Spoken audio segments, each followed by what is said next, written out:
Hallo, in diesem Video möchte ich euch zeigen, wie man aus Rohmilch Dickmilch macht oder auch Sauermilch genannt. Wofür ist das gut? Man kann ja auch alles im Laden kaufen. Die Milch im Laden wird pasteurisiert, das heißt, die ganzen Bakterien, die natürlicherweise in der Milch vorkommen, werden platt gemacht. Und dann wird ein Keim zugesetzt und der sorgt dann für die Säuerung. Oder es wird zum Teil auch Lab zugesetzt. Also auf jeden Fall ist die Keimvielfalt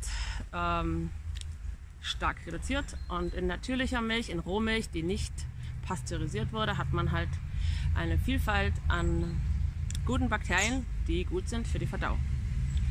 Auch ist es bei Milch, die so gesäuert ist, so, dass die nach 24 Stunden laktosefrei ist. Also auch Leute, die Milch nicht gut vertragen oder Laktose nicht gut vertragen, können sowas oft ohne Probleme essen.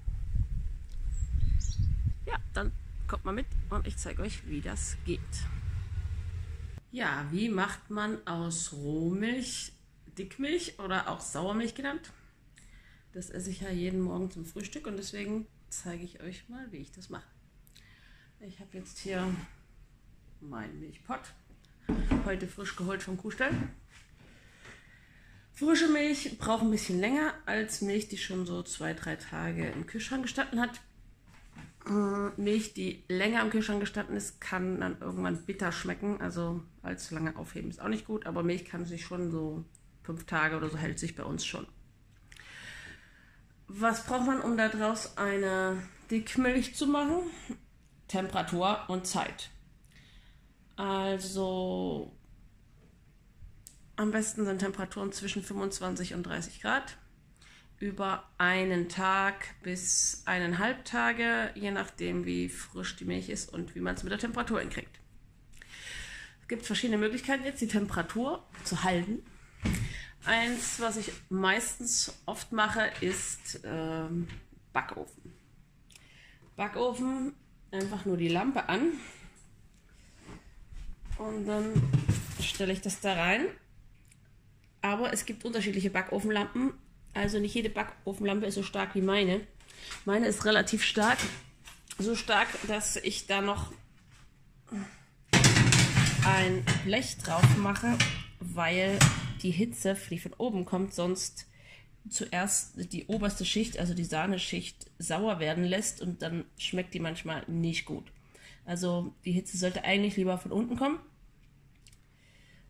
Oder man schirmt es ein bisschen ab, dass es sich gleichmäßiger verteilt. Was man auch machen kann, ist den Herd auf 30 Grad statt Beleuchtung. Das geht auch. Naja, genau hier, so 30 Grad ist das Niedrigste, was mein Herd kann. 30 Grad funktioniert auch ganz gut. Eine andere Möglichkeit, die ich im Winter gerne nutze, ist die Heizung. Also bei uns auf der Heizung, muss man ausprobieren, ne? Aber auf unserer Heizung ist es gerade die richtige Temperatur, dass die Sauermilch nach 1,5 Tagen ungefähr auch tatsächlich Sauermilch ist. Und das braucht natürlich am wenigsten Energie, aber mit Lampe an, die Lampe verbraucht auch nicht so viel Energie. Und jetzt lasse ich das einen Tag erstmal stehen und nach einem Tag, also morgen Abend, gucke ich rein, wie es aussieht. 24 Stunden sind rum und ich gucke jetzt in meine Sauermilch rein. Ich vermute mal, dass er noch ein bisschen braucht. Sie ist auch irgendwie gar nicht warm. Ist die Heizung nicht an? Oh Mann. Die Heizung ist gar nicht an. Okay, wahrscheinlich braucht sie noch. Aber ich stecke auf jeden Fall einen Testlöffel rein. Oh, sie ist gut. Die ist schon gut. Also, so sieht das aus. Das wird also so stichfest. Puddingmäßig. Oh Mann, die ist perfekt.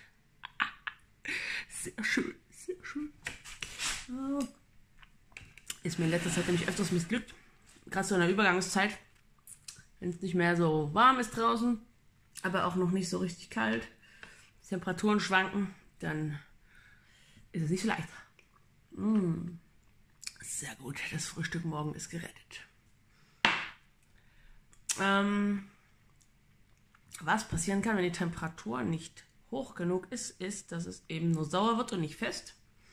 Was passieren kann, wenn man zu hohe Temperaturen hat, dann trennt sich ganz schnell die Molke von dem Quark oder Käsebruch, dem festen halt.